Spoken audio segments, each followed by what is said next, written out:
Good morning, everybody. My name is Professor Suzuki, and this is Brain and Behavior. It's a MAP course that satisfies the Natural Science 2 requirement. So this class focuses on the discipline of neuroscience, trying to understand how the brain allows us to see, feel, sense, remember, and do all the things that we do and all the things that make us who we are. I want to make a distinction between neuroscience and psychology. So psychology is really the study of behavior, very fascinating study, but we're going a little bit deeper than that, trying to understand what exactly our brain is doing, what are the connections and the synapses and the neurons and the circuits doing that allows us to do all the amazing things that we do. So let me just get a quick overview of the class. How many freshmen do I have in here? Okay, great. Well, welcome. Sophomores, juniors, and seniors. Great. Okay. Happy to have you all. Let me just give you a quick overview of the kinds of things that we're going to be learning about. We're going to start with the basics, some basic brain neuroanatomy. What parts of the brain are there? Where are they relative to each other? What is the three-dimensional organization of different structures in the brain? We've developed for the first time this year a lab that I think is going to be very useful and exciting for you. It is a sheep brain, human brain, digital atlas that you're going to actually create on your own in lab course. You're going to be able to take away from that lab your own personalized digital atlas of a comparative sheep brain, human brain atlas so that you can remember all the different brain structures that you used. We're going to be talking about brain structures. Then in the first chunk of the class, there's kind of three parts of the class. In the first chunk, we'll really dive into the building blocks of the brain. Now, the brain really only has two types of cells in it. The entire brain is made up of two types of cells. Does anybody know what kinds of cells they are? What are the names of these two kinds of cells? Anybody? Wild guess. Neurons? Second type? Starts with the G? Glia. Okay.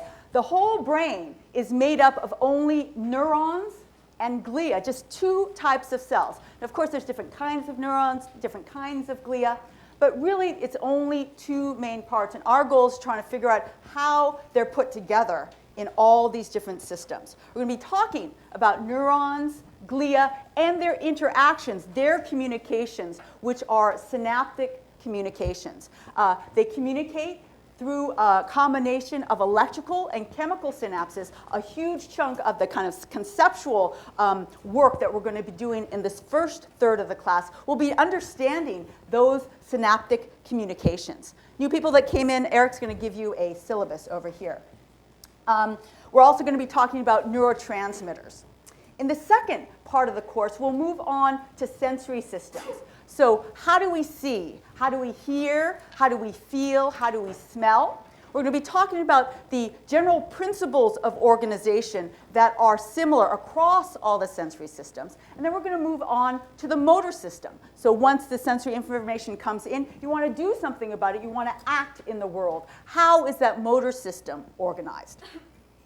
And then finally, the third part of the class, we will focus on higher cognitive functions. I'm talking about learning, memory, emotion, language. We're going to end with one of my favorite lectures, which is called The Neurobiology of Love. So what do we know about social attachments and the parts of the brain important for social attachments? So beyond that, those are kind of the basic bare bones topics that we're going to go over. I do have three major goals for this class. The first goal is to give you a little bit of inspiration. We're going to be talking about Nobel Prize winning science here. And in many different areas. There's Nobel Prizes in the study of the neuroanatomy of the brain, Nobel Prizes in the study of the visual system, a Nobel Prize for the study of the molecular biology of learning and memory. My goal is that something across this entire semester is really going to inspire you. Maybe it's not cells and neurons. Maybe it's really language centers, hemispheric specializations. But I invite you to be open to that inspiration through the class. Second, one of my main goals for this class, and this is the second time I've taught this, a big class like this, is much more interaction. So in a lot of these larger classes, it's all about the professor standing up here and talking, and you're just sitting there kind of passively. But we all know that the best way to learn is to actually get involved, get interactive. And so to try and facilitate that, the TAs and I have come up with 3 interactive projects for us to do, each one in each of the thirds of the classes. You'll be coming up here, lots of interaction, lots of opportunity to get involved. I invite you and encourage you to ask questions during class. Now, this is a big room. I may not be looking over here when you're asking. Be a little persistent. Wave your hand. I will always be happy to answer any questions during class. So please do that. And also, I also want to encourage you all. This is a big class. There's a lot of information to learn. And particularly if you just started here, if you're freshmen or sophomores, you may not know a lot of people in the class. I encourage you to get to know the people in the lecture, but particularly in your lab sections. Form study groups. Use your fellow students to help learn this material. And to kind of get this ball rolling, what I want you to do is turn around and introduce yourself to 2 people. Tell them your name and tell them what lab section you're in or you want to be. Please do that right now.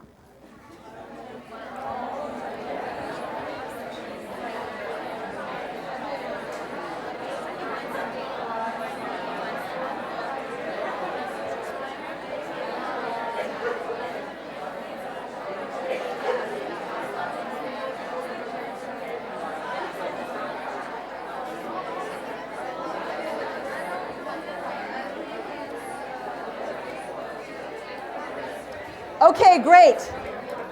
Hopefully you've made 2 new friends. You will follow them through the class. You will help them out. You will form study groups. You will come to me as groups and ask me whatever questions that you want to clarify, anything you want. This is the best way we know how to learn. Get interactive. Get involved in this topic matter. And the best way to do that is meet your fellow students. Okay, so that's the interaction goal. The third goal is appreciation, and this is a huge one. I really focused on this last year as well.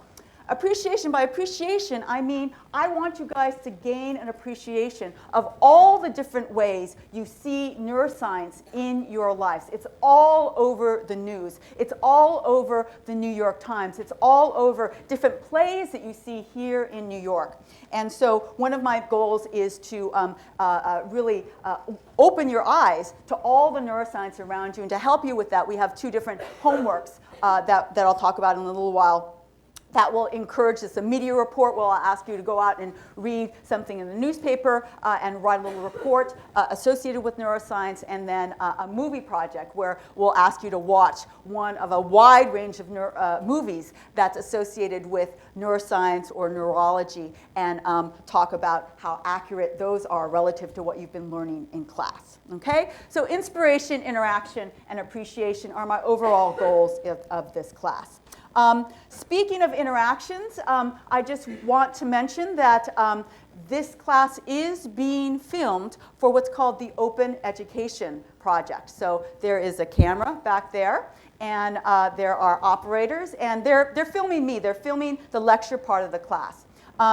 We'll have interactive exercises up during the course of the class, and those won't be filmed. Okay? Anytime a student is involved, there's no kind of conflict of interest, there's no privacy issues, you will not be filmed. The filming is about the lectures that I'm giving. And the only thing is that I wanted to do this, I just want to let you know I wanted to do this because I think it's important to open up this kind of information for as many people as possible. So there's 150 people here, but this is going to be on the web. Anybody can download these images, and it's a great opportunity to spread this information for anybody that's interested. And 2, it kind of forces me and encourages me and inspires me to be as clear and concise as I can, because I know it's not just you guys that are watching, but it's anybody that can look at these lectures. So you won't notice the camera. You won't be on camera, and the only thing that I'll do slightly differently is anytime a question is asked, I will repeat that question so the microphone can pick it up, but also so everybody else can hear the answer. Okay, so let me tell you just a little bit about myself. So I'm a professor of neuroscience and psychology. My areas of research are the neurophysiology of memory. I, for the last 15 years, have studied the patterns of neural activity that allow us to form and retain new long-term memories for facts and events. And more recently, I've become interested in the effects of exercise on learning, memory, and cognition in humans. As a subproduct of that, I'm actually also a certified group fitness instructor, and I teach a free exercise class every Sunday at the Palladium, at the third floor multipurpose room. It's a high-impact, high aerobics class. Every Sunday throughout the semester, you're welcome to come. I will tell you all about the exercise research that we're doing, and you'll get a great workout. So there's a sign-up sheet up here if you want information about that. So the other thing that I'm involved with is I've co-founded an organization on campus called Empowering Women in Science. It's actually both for men and women. It's really leadership training. I run an explorations dorm floor also at the Palladium called Empowering Women in Science, where we give free leadership training seminars. We also run a variety of different programs where we bring women scientists in, bring people, scientists from the community in to talk, and I will be telling you about that. If you're interested in learning more about that, you can sign up on the sheets in front. And just to give you a little bit of a heads up, one of the programs we're working on for the fall for Empowering Women in Science is a program where we're going to try and bring the actor James Franco, and he's actually a professor here at NYU, and he just had a movie out called Rise of the Planet of the Apes. And so the program we're trying to put together is called Understanding the Monkey Mind, in conversation, Wendy Suzuki in conversation with James Franco. So I will let you know about that, and hopefully that will be something that will happen in the fall. Other courses that I teach are a course called Can Exercise Change Your Brain? A course where we go over all the neuroscience underlying how exercise can change the brain's anatomy, physiology, and function. And at the same time, you get an hour workout during the class as well. It's very popular. And I also teach a class called the Neurophysiology of Memory, which really is based on all the work that I've done in understanding the brain basis of memory. Okay, contact information. I encourage you all to go to my website, www.wendysuzuki.com. You can read all about the research that we're doing, see a little bit more about the exercise studies. I'm on Twitter. I'm going to be tweeting for this class all about all the interesting neuroscience that I see in the newspaper, in the popular press, and this is going to be very valuable for your media project because you're all perfectly capable of going out, but I can give you some hints of different articles that I found particularly interesting. Our hashtag is BNBF 2011, Brain and Behavior Fall 2011. I also tweet about other things, but tweets particularly associated with this class, I will use that hashtag. My email address is here. I don't have set office hours because that usually doesn't work. You want to see me, email me, and we'll find a time, anytime. So always open to meeting with any of the students in the class. Teaching assistants, we have 2 assigned teaching assistants right now. A third will be assigned at the end of the week. Eric Nyland, say hello, is one of our stellar teaching assistants. He will be running 2 of the labs. Which labs are you doing again? The 2 afternoon Thursday ones. 2 afternoon Thursday ones. Oh, let me just tell you that Eric or myself or Sarah, who can't be here today, we don't have anything to do with the assignment of labs or allowing you to be in the course. That is all done through the MAP office. So any of those kinds of questions go directly to the MAP office because we can't intervene for those kinds of things. The MAP office takes care of everything. Okay, a little bit about the lectures. As you know, the lectures for this class, Monday and Wednesdays, 11 to 12:15. Lectures are mandatory. As you'll see, we go over a lot of information. The book that we're using is Biological Psychology in the bookstore, 6th edition. And the reason why you need to come to class is that you don't need to know this whole book. Thank goodness, right? I'm going to go over select parts of the book, and the only way you're going to know what part we're going to be emphasizing is to come to class, okay? The other required text is our lab manual, also available at the bookstore. Okay, homework. There's going to be 3 homeworks that I'll assign in class. One of them is a media report, one of them is an experiment on the auditory system, and the third one is the movie project. We'll give you written instructions on exactly how to do that. The exams, there are 2 in-class midterm exams and 1 comprehensive final. Big red mark says no makeup exams. I don't care if you're sick. Makeup exams are not given, and what we do is we have the final exam count more. You don't want that to happen because the final exam is more difficult. It's comprehensive. So please try and make the midterms if you possibly can. Grading is very much based on the exams. 70% exams, 25% your labs, and 5% homework. All course information, all lectures are going to be posted on Blackboard. The lectures, the syllabus are all on Blackboard right now. And finally, please write this down today. The final for this class is Monday, December 19th, in this room, 10 to 11:50. Okay? I'm going to repeat that multiple times. You cannot miss the final. Make sure you're here on Monday, December 19th. It's great. It's at the very beginning of finals. So we get to get the final over with early in the finals period. Okay, lab sections, also mandatory. Let me just say, and Eric and the other TAs are going to emphasize, that we are going to be working with brain tissue.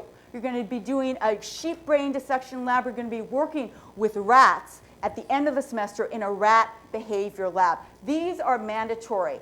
Squeamishness is not an excuse not to come to lab. And if you don't want to do it, then there's lots of other neuroscience or natural science MAP classes that you can take. These are mandatory. It's critical that you guys get a hands-on feel. The lab component really gets you into science and gets you kind of doing experiments on your own. So it's absolutely mandatory that you are that you participate in all these labs. Let me just mention that religious holidays coming up. There's 2 that will affect this class. One, September 29th and 30th. Some of you may not be present for the review that we're going to have for exam 1 during those lab sections. Never fear. For those of you who won't be here, you must inform your TA, and the TAs will organize an alternative review section that will be in a time that you can be here. The other conflict could be October 13th and 14th. This is a neuronal visualization lab. For that one, if you will be away because of the religious holiday, you must inform the TA before you miss the class, and that lab will not be counted if you're going to be gone for the religious holiday. Okay, so that's all the logistics. Let's get down to what we're here to study, which is the human brain.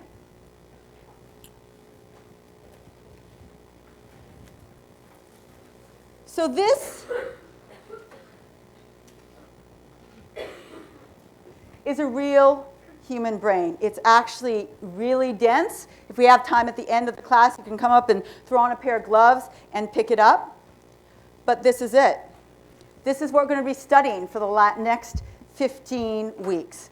How this allows us to see, feel, hear, creates our own personalities. So let me just show you a few aspects of this brain. And actually, let me just tell you, talking about inspiration, so I'm asking you to be a little bit open to inspiration. The reason why I'm standing in front of you today is because when I was a freshman at UC Berkeley, I took a freshman seminar class. There were only 10 or 15 of us, with a professor. Her name is Marion Diamond. She's a neuroanatomist that has studied brain plasticity. And she pulled out a human brain just like this. And she said that what I'm holding is the most complex structure known to mankind. It's the only structure that can think about itself. Think about that for a second. Understanding the brain. We're so far away from understanding everything. But what we're going to try and do is give you a flavor for how we've approached it and how far we've come in our understanding of brain function. Okay, if this was my brain, it'd be sitting in my head like this.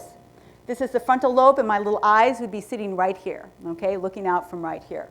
This is the frontal lobe, critical for our personality, critical for things like working memory, and critical for things like keeping track of items, okay? Let's go to the back of the brain here, way at the back of your head. This is called the occipital lobe. Occipital lobe is important for what? Anybody know what's here at the back of the brain? What function is mainly here? Vision, very good. So that's why when you hit the back of your head, you see stars. You're physically stimulating this part of the brain, and it's causing activation of your visual cortex, okay? If you damage this area of the brain, whatever, gunshot wound, accident, your eyes could be perfectly functioning. You will be blind. This is the part of your brain that allows you to see. Let's move up here. This is the parietal lobe, important for what's called visual spatial functions. People with damage to the parietal lobe have what's called neglect. So if you have right parietal damage, you will ignore everything on your left side. You will not eat anything on the left side of your plate. When asked to draw a clock, you will only draw the right side of the clock and not the left side of the clock. Even though you say, you have only drawn, the person will say, you've only drawn half the clock, you'll not be able to see that. You'll not be able to appreciate that. Visual spatial functions. And finally, this last lobe is the temporal lobe. Important for higher level vision, and important for processing faces. We're going to be talking about that a little later in the class. And the last thing I want to show you is to flip this over. This is a cerebellum. Anybody know what the cerebellum does? Yes? Motor functions, excellent. Fine motor functions. So being able to learn fine motor functions, things like writing, things like sewing, are dependent on the cerebellum. Take a look here. What's the difference here? Yeah, so there's a huge difference in this brain. His or her left cerebellum is about twice as big as the right cerebellum. We all, any one of us in the classroom may have these kinds of asymmetries. In a normal brain, they're both the same size. I don't know whether this caused any problems, but there's lots of variations that you see in brain structure. But what I wanted to focus on is down here. This is the bottom part of the temporal lobe. And down here, right below this cortex, is a structure called the hippocampus. This is a structure that I've studied for the last 20 years, and it's critical for our ability to learn and retain new long-term memories for facts and events. Alzheimer's disease attacks the hippocampus first. And what is the first symptom of Alzheimer's disease? Memory loss. That because the hippocampus is being damaged. There are formations of what's called plaques and tangles, specifically in the hippocampus. What's devastating is that those plaques and tangles then slowly but steadily move out across and into these cortical areas. First in the temporal lobe, up to the frontal lobe, and finally back into the whole cortex. That's when you start seeing more and more severe dementia. Okay? The amygdala, important for emotion, is right next to the hippocampus. When that starts to get affected, then your emotional responses become abnormal. And finally, the endpoint of Alzheimer's disease is death, because those plaques and tangles end up innervating and infiltrating the parts of the brain in the brainstem, critical for breathing and heart rate. And without that, your system cannot function. So that is the location of the hippocampus. But just to give you a little bit of a flavor of what you're going to be focusing on, not in the first lab, but in the second and third labs, understanding the function of this structure. Okay.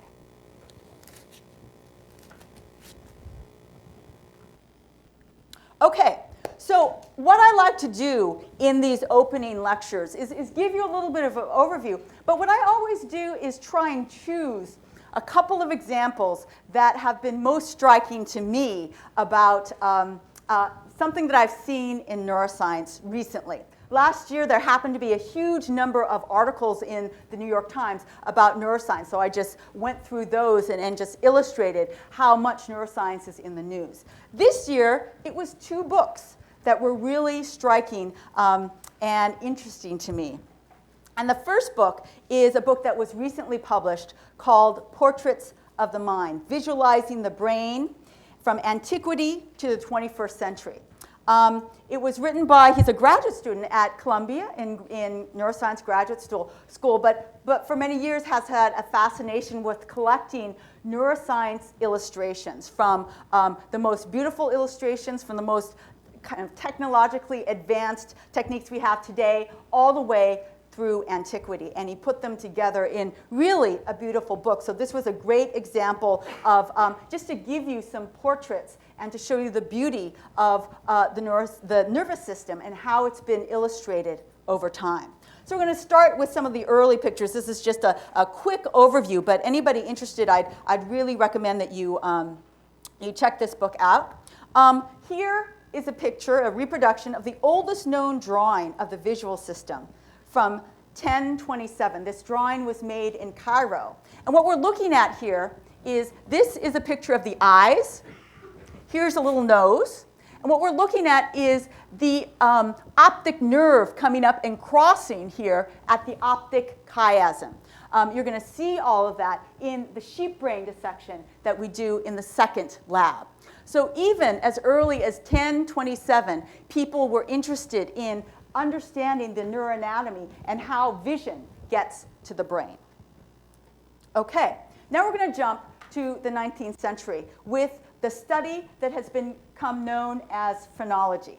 Now, phrenology got a bad rap. During this time, people were learning more and more about the brain and starting to develop the hypothesis that maybe different parts of the brain were important for different functions. An early idea was that, well, the brain is involved in so many complex higher order functions, is probably all of it has to participate, so there's no localization of function. Some thought that in fact there were, and certain parts of the brain were important for certain functions, and just like a muscle, if you had very strong intelligence, then the intelligence part of your brain would start to bulge out. Maybe not so unusual or far-fetched an idea. Phrenologists took it one step further. They said, okay, if you have an intelligence part of the brain and it bulges out because you're so intelligent, then the skull is going to compensate. You're going to get a little bulge in that skull because your brain is bulging out. So therefore, if I feel the bumps on your brain and I correlate that to whether you're really intelligent or whether you have great motor skills or whether you are a great writer, then I'm going to be able to understand just from the bumps on the brain, on the skull, exactly how the brain function is organized. Well, they went a little bit too far because they subdivided the brain into way too many different parts, and in the end, the bumps on the brain were not very consistent. Were not consistent at all across people, though years and years of study was devoted to this. And here you see a skull where one of the German phrenologists has drawn on their rendition of what parts of the brain are important for, what parts of the skull are representing certain brain functions. So phrenologists, in the end, were not respected, and that fell off the map. But you see a remnant of phrenology today, and you're all familiar with it. Have you seen these drawings? This comes from phrenology, okay? And there's a little bit of truth in these kinds of renditions. And certainly, there are differences and maps made between the female. And I have to tell you, I spent a long time to find one that wasn't completely offensive. So this is a kind of cleaned up version of the male-female brain, but it also brings up something that we're going to be talking about, sex differences in the brain. So I have this brain right here. Who here thinks that it's a male or a female brain? Who thinks it's a female brain? Who thinks it's a male brain? Okay. Why do you think it's a male brain? You just, okay. Just participating. Thank you. That's good. That's good. The fact is that looking at the surface of the brain, you cannot tell anything. You can't even tell. You think, well, I know some friend, he has a huge head. Maybe he has, a really big brain. Everybody knows that the size of your head has nothing to do with how intelligent you are. Why? Because intelligence has to do with how your brain is connected, and that is not due to the size. You can't tell from the surface. What you can differentiate are the connections, the neurotransmitters that are working or not working, the receptors that are present or not present, and they're causing differences between male and female brain. We're going to be talking about what some of those differences are. Very interesting to start to look at that. That is a relatively new field. People have been interested in this for a long time. But we're going to be talking about some of those things that really make some of the physiological and some subtle anatomical differences that we know exist in the brain. You can't see them on the surface, but they do exist if you look microscopically. Okay, so let's jump back. 1875. Here we're jumping back to one of the first ways that we had to start to look at brain structure. This is a technique, it's a staining technique developed by a neuroanatomist named Camillo Golgi. He was Italian, and this is one of Golgi's beautiful drawings of the olfactory bulb using his technique. Now, let me just emphasize that he never saw this beautiful picture that he drew here. He compiled this picture from lots of different sections. In this stain, what you have to do is you have to use dead brain tissue, and then you have to process it in very, very caustic chemicals. And what happens is, every once in a while, you'll get a beautiful section with only one neuron labeled. But that neuron, the entire body of the neuron, the input parts, the dendrites, the cell body, and the output, the axons, will be entirely labeled. They still don't know why, but you can get those labeling in this section. So you can imagine that he labeled hundreds and hundreds of sections, and excuse me, he got certain sections that gave nice labeling, and he knew which structure he was staining, and so he put this together based on all of his different labeling. Very intensive kind of work to do, but that was the early way that people in the early 1900s were first able to start to understand how the brain was made up and what neurons really look like for the very first time. So Camillo Golgi was one of our Nobel Prize winners. He shared the Nobel Prize with this gentleman. Santiago Ramon is known as the father of neuroscience. He was a brilliant neuroanatomist. He used the same stain that Camillo, he used the stain that Camillo Golgi developed, but he was able to pull out a very fragmented data, principles of organization that we now know are true today and that were confirmed with much more powerful techniques than he had at his disposal. He used the Golgi stain, his eyes, and a really rinky-dink early microscope. That's all he had. And this gives you a beautiful illustration. This is one of his illustrations, again, a compiled illustration. He never saw this. He developed this from lots and lots of different stains that he did of the retina, where you see the primary sensory neurons of the retina up here, the rods and the cones connecting to the two other layers in the retina, and finally going out. And so he saw this. He knew what the eyes were for. The eyes are for vision.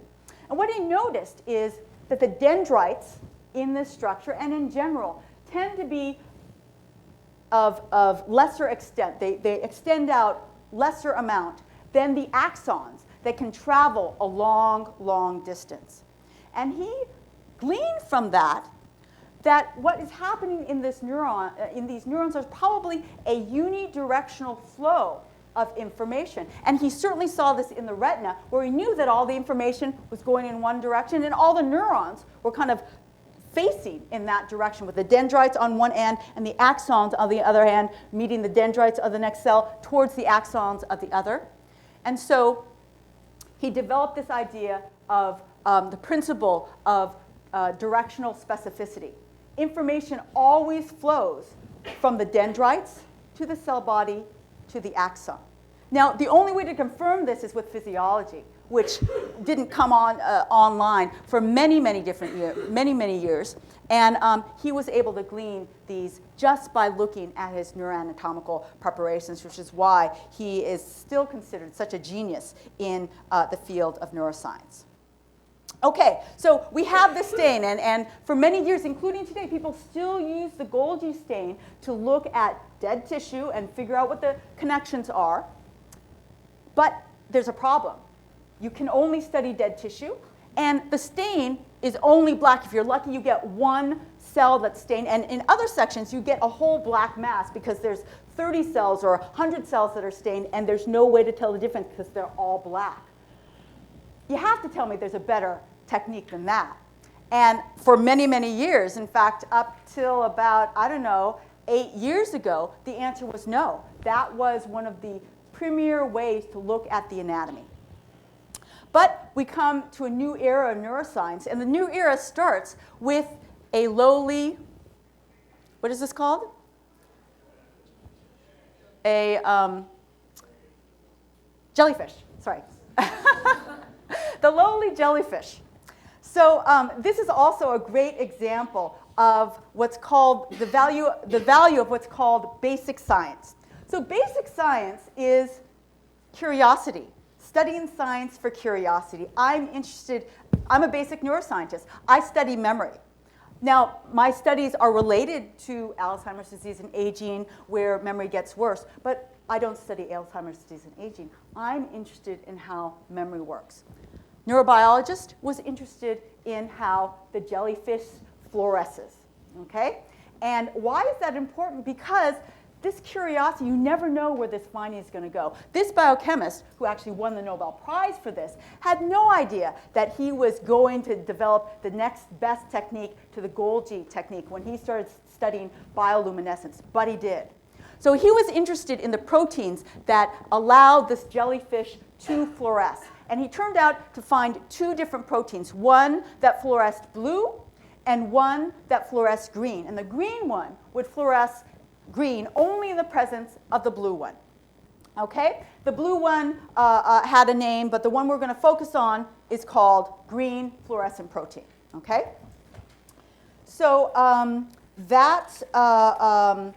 the DNA sequence for green fluorescent protein, or GFP, as you'll hear it's called, was then determined. So we figured out what is the code of DNA that codes for green fluorescent protein in the DNA. And then another neuroscientist said, well, I'm going to play with that, and I'm going to actually insert green fluorescent protein into the DNA of a worm nervous system. And what happened is the worm nervous system lit up like a green Christmas tree. And you got, so Shimomura was the biochemist that looked at, that first discovered green fluorescent protein, and Chalfie was the one that first put green fluorescent protein into the DNA of worms. And what he got were these worm neurons that were fluorescing green. Yes? What year was this? This was in the 80s, late 80s. Well, actually, sorry, it goes for a long time. It was in the 60s that Shimomura found the different kinds of fluorescent protein. And then in the 80s into the 90s, Chalfie put it into the worm. And so we got these beautiful images. So now we've moved from black stain to a beautiful green stain. But the cool thing is, with the technology of molecular biology, you could actually insert green fluorescent protein into an entire organism. And the main organism that we use in molecular biology in these genetic approaches is the mouse. And so you could actually make a green fluorescing mouse. This is not a joke. So it doesn't hurt the cells. I mean, it's completely innocuous. But these are mice where we're shining a blue light on it, and you can see which 3 mice have GFP inserted into all their cells. They're glowing green. Okay, so this is cool, and what it allows us to do is 2 things that we weren't able to do with the Golgi stain. One, we are able now to study live cells in the brain, And two, we're able, with molecular biology, to then insert GFP into specific kinds of cells in the brain. So we could study a whole class of cells at the same time. Much more powerful approach. But then you say, well, everything's green. So you still have the problem of if there's too many green cells at the same time, you still have a hard time visualizing. And that's where the third researcher who shared this Nobel Prize, all three of these up here, shared the Nobel Prize, Roger Chen, who started playing with green fluorescent protein and looking at the fluorescent proteins of not just this jellyfish, but other fluorescing jellyfishes to start to tweak those colors and get a whole series of different colors. So Chen kind of got the ball rolling, and others jumped in to really identify so many different colors, and they called it brainbow. Okay, so this is a real term. It's brainbow, and what they're able to do now is genetically go in, and unfortunately what they can't do is say, okay, I want all cell A to be green, and then I want all cell B to be red, and all cell C to be yellow. They get a random array of cells, but you're able to visualize many more cells together in circuits. And you can imagine that this is so important for the study of the brain, because there are hundreds of billions of cells in the brain. And imagine what the task of poor Ramon y Cajal and Camilo Golgi was by studying one cell at a time. Okay? What you really want to do is study circuits. And one particular circuit important for one thing, and not just the cells, but their synaptic connections. We're getting a little bit closer to this, but it's still not perfect. But I'll just show you a couple of the really beautifully stunning pictures that you get with this brainbow technique. This is brainbow applied to the cerebellum, ending in presynaptic, what's called rosettes. And so you can see lots of different cells have been labeled, and here are their axons, and they're labeling these little puffs are the rosettes ending in the cerebellum. And here are axons of motor neurons that are all, again, colored with different colors of the brainbow, and you see all of their axons going down. This is a critical point of visualization. So there are cells, and you can see the cell bodies, but their axons could go for meters and meters. So I want you all to close your eyes for just a second. Close your eyes, be completely still, and everybody move your right toe. Still and moving your right toe. Okay, open your eyes. So here's what happened. Your left brain, your primary motor cortex is right about here. You had a whole bunch of neurons that represent the motor output of your right toe. They were firing like mad. Their axons went from here all the way down your spine, all the way down your leg, and they terminated in those muscles that were moving your right toe. That's a huge pathway to go. Imagine how long Shaquille O'Neal's axons for his right toe are. Now imagine a giraffe that is moving his right hoof. That's a motor neuron that's going from his tiny little giraffe brain. Sorry, no offense to the giraffes, but they're tiny. But he does have a motor cortex all the way down the neck, all the way down. So this gives us a way to visualize these very, very long pathways. Okay, and then I just want to end this part of the book with methods that I'm sure you've heard of, magnetic resonance imaging, MRI. It's been around for a while, but I just want to point out that it has been so valuable for the study of neuroscience now that MRI images, just structural MRI images, have become so precise in their resolution. This is the brain of a very famous patient named HM. Anybody heard of patient HM? Yes. What was he famous for? That's close. That's Phineas Gage. This is HM. Yes. Excellent, yes. He had anterograde amnesia. So when he was 27, he suffered, well, actually, from the time he was about 8 till he was 27, he suffered from very, very severe epilepsy. And a common treatment for epilepsy is removal of one hippocampus. I talked about the hippocampus here. What's the hippocampus important for? Memory. So this was before we understood how important the hippocampus was for memory. And his epilepsy was so severe that they decided to remove both hippocampi just to make sure the epilepsy was alleviated. Well, they did alleviate his epilepsy, but from the moment that he woke up when he was 27 years old till he passed away just a couple of years ago when he was in his 80s, he had no ability to put any new information into his long-term memory. And for many years, so of course the operation was done in the 50s, so they had no way to image. And for a long time, it was thought that the aneurysm clips that they put in his brain during his surgery were ferromagnetic, so he couldn't be imaged using MRI. It was later discovered that, in fact, those clips are non-ferromagnetic. So we were able to get an amazing live picture of what his brain looked like while he was still alive. And this is an image from that. So on the left-hand side, you see images from HM's brain. So you can see these holes are where the damage was. And on the right-hand side are control brains. So you can see what the normal brain looks like. In the first top two slides, on the right, you see the amygdala, important for emotion, that's damaged in patient HM. HM was said to have a flat affect, probably due to the amygdala damage. Here, we're starting the hippocampus. Here, clearly damage to the hippocampus. And here, very tiny hippocampus left. So through the study of patient HM, who to this day is probably the most carefully studied neurological patient that existed, we have started to understand the organization of how memory works in the brain, focused on this key structure, the hippocampus.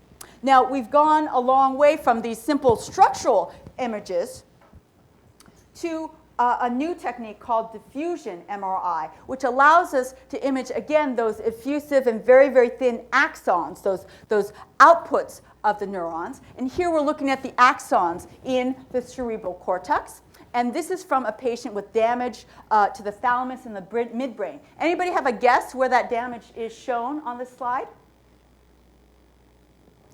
Where do you think the damage is? Where are you pointing? Part where it's like Up or down?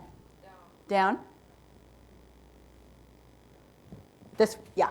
So this, exactly. So here, all these little terminals are little pieces of axons that are just damaged. They're here. This is the thalamus, and this is the midbrain. These are healthy axons, and then you can see exactly where that damage is. So it's a very precise way to look not just at where the cells are damaged, to get this precise image of where the fibers are damaged as well.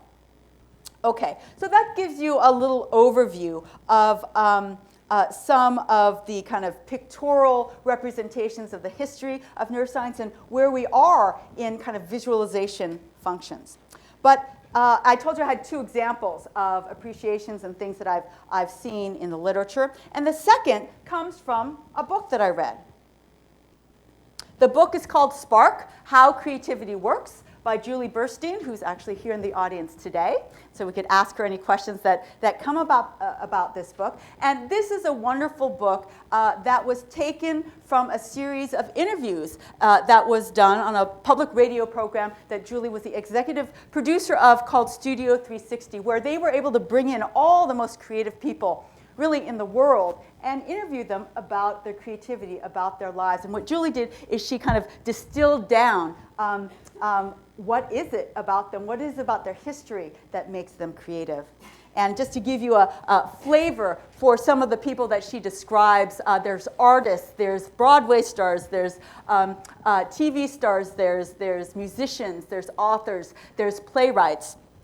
But the chapter that sparked my interest in just realizing how much neuroscience comes in to all the stories that kind of come across our desks is the first one on the list, Chuck Close. Chuck Close is one of the preeminent artists of our time. He's known as a photorealist. And I like to show this picture because it shows the expanse and the size of the art that he does. Here's somebody standing in front of his kind of prototypical pieces of art. It may look like a photograph. This is actually a painting. It's huge. It's 10 feet high by 7 feet wide. And he said that he likes to kind of put the viewer in Gulliver's Travel shoes, where he goes to the land of giants and you have to crawl over the crevices of this guy's nose and lips to kind of get into the art. So he creates these huge pieces. What's so interesting about Chuck Close is his history and how he ended up creating this kind of art. And it really comes from both his abilities and his disabilities growing up. So as he says, he had severe learning disabilities growing up. He had a hard time reading, he had a hard time doing math, he had a hard time writing. And teachers basically told him that, you know, you're just not very smart.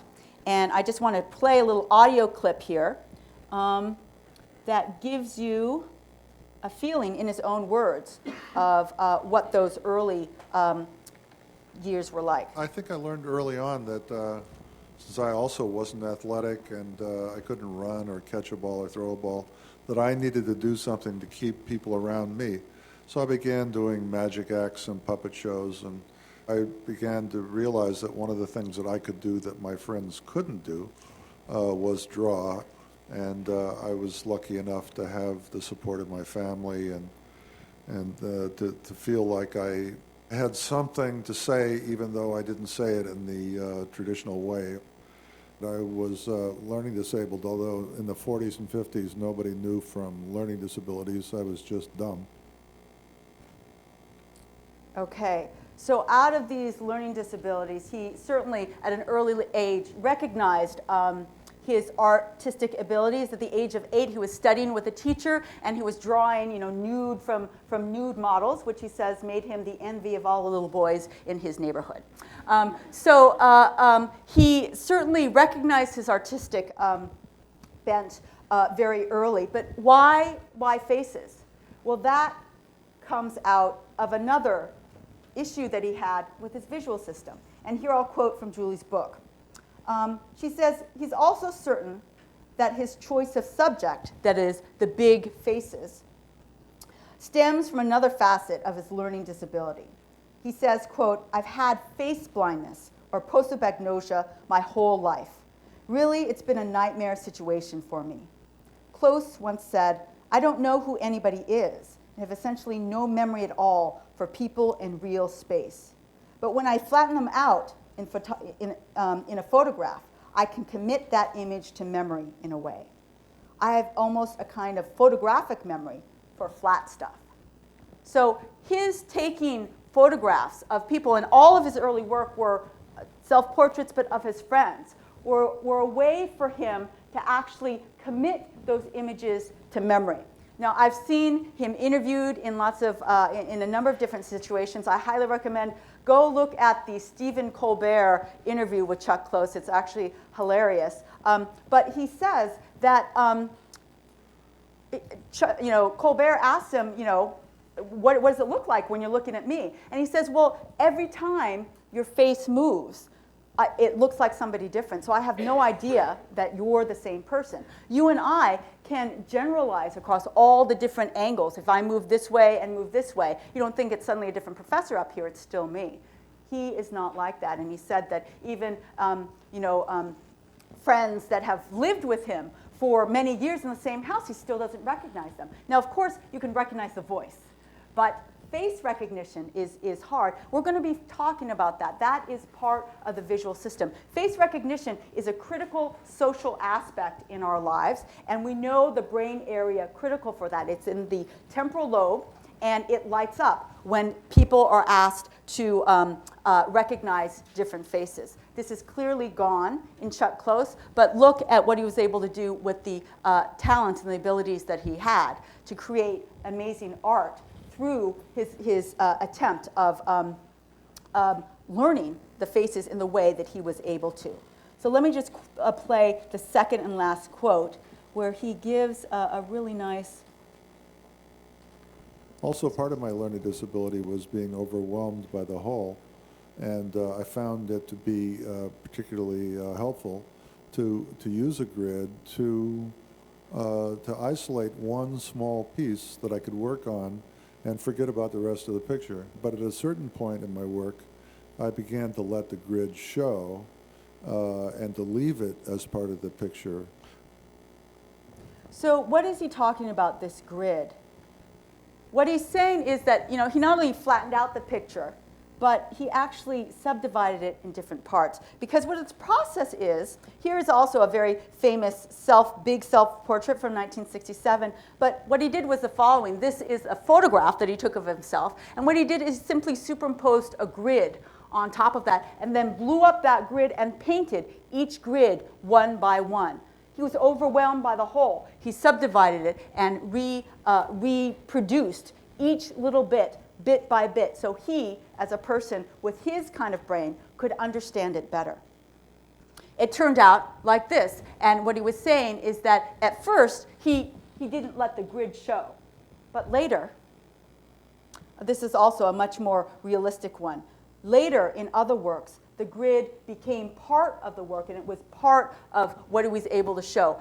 Even working with this more confining grid, you can see, as you look at his work, all the different ways that he was able to use it, using different materials, sometimes spray paint, sometimes little dots. This is a stamp that he used to reproduce the same. This is Philip Glass, famous portraits of Philip Glass that Chuck Close is famous for. So prosopagnosia, part of the visual system that we're going to be talking about. The second aspect, I got to another part of the chapter where he talks about what he calls the event in his life. This happened in 1988, and this was a very rare spinal aneurysm that actually left him paraplegic. So he's in a wheelchair today. After a lot of rehabilitation, he was able to use his hands and still paint. So thank goodness, you know, we didn't lose that gift. But the spinal aneurysm was severe. And we are also going to be talking about what is the organization of the spinal cord that removes both motor and sensory function at a particular given level. And so that is that aneurysm, which is a bursting of a blood vessel that basically killed the spinal cord at a certain level and removed all input. So all those axons going down to move your toe, if that spinal damage would eliminate that ability for you to move your toe or to feel the feedback from the sensory information from moving your toe. So what happened after the spinal aneurysm? He recovered, he's able to come back, but something very interesting happened, and that is a shift in his art. He moved from images like this and this to images like this. Color. Color came in. And many people have described these forms, these paintings, as much more emotional than the others. I don't know. I do think these kind of images where each one, you can see the grid, hopefully, and you can see that each one of these grids is not simply dots or spray paint, but complex designs, hot dog designs, ellipses, different shapes in different colors, that when you step back and see the whole, it's still a whole face. I think this is richer. I think this is, I think it is more emotional. But that's just my opinion. These are also very, very striking, especially I find this one very, very striking. But this is the same self-portrait. This is a later self-portrait, 1997. Very emotional. Why do I think it's emotional? Does anybody else have a feeling? Do they like the color ones? Let me show you a couple of other color ones. Same kind of techniques versus the black and white ones. What do you think the difference is? Do you like the black and white ones or the color ones? Do you see a difference kind of emotionally as you look at these pictures? This is not an art appreciation class, but it is a neuroscience class. And the way that the reason why I think that the color ones are more emotional is because that visual input is coming in, it's being processed by a structure called the amygdala. The amygdala is critical for both positive and negative emotion. The amygdala is supercharged in people that suffer from PTSD. In those people, even the most innocuous stimuli come in and trigger huge emotional negative memories from whatever trauma they experienced. Why? Because the amygdala is a structure that gets inputs from all sensory modalities and rich inputs from sensory modalities, but its output is to the areas that make your heart beat faster and make your stomach get all in knots when you're nervous, or calm the stomach down. So the amygdala has this interesting place in the highways of the brain between sensory input and emotional output. And that's what's causing some people to think this or this is more emotional or not, or maybe you think they're both the same. Okay. And lastly, the last element of this chapter that I thought was so interesting relative to neuroscience is that, in fact, a neuroscience paper in the journal Science, which is the best journal in science, was written. It was written by a colleague right here in the psychology department at NYU, Dennis Pelley. And what he looked at was the visual perception, comparing this. Now, it's very hard. I've blown this up. Can you see a face here? Yes. Can you see it better there? Yes. Okay. So what happens is when the pictures are blown up so big, and so I'm simulating you at a museum looking really close up, and I can't see any of the contours, and moving back until you see that face pop out. What makes that face pop out? And the whole paper was about kind of the visual illusion that Chuck Close has created in his art. And it's actually brought out something that people didn't realize before. That is the size, in this case, the size of his grids affects the shape and the contours that you're able to see. At a certain distance, the nose here pops out. But if you're too close, it's just a flat surface. And the whole paper was about what about the different elements were making that nose pop out. And the critical element was size. And so the research for this paper was going to the museum and going close and going far away and going close and going far away and just doing the kind of self study on what you see at different levels. And it's ironic for a kid who couldn't do math at all to then have his work studied for these very kind of technical and mathematically oriented principles of how the visual system works. In fact, I don't know, it must have been about 10 years ago, Chuck Close came here for a seminar on art and neuroscience. And this paper had just come out, and it was discussed extensively. So that was very exciting. But just to give you a feeling for all the different ways, even you might think, I'm reading this book for pleasure. So many different aspects of neuroscience that I saw that we're going to be covering, so I wanted to share that with you. Okay, so I'm going to end with a quote at the end of this chapter, and it's a quote by Chuck Close, and he says, "Inspiration is for amateurs, and the rest of us just show up and get to work. But so much of it comes out of the process. If you try to preconceive everything you do and conceptualize it, you're going to do the same thing over and over.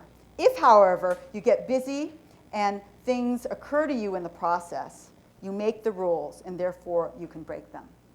So he's all about kind of spontaneity, even in his kind of grid-like work. But despite the fact that he thinks inspiration is for amateurs, I think that many creative people use inspiration a lot. I certainly use inspiration in my work as a scientist. And again, this is what I want you guys to be focused on as we go through this class. So, Monday, come back. We'll start with neuroanatomy. Anybody interested in any of the programs that I talked about, come up, sign up for the email account, and I will see you on Monday.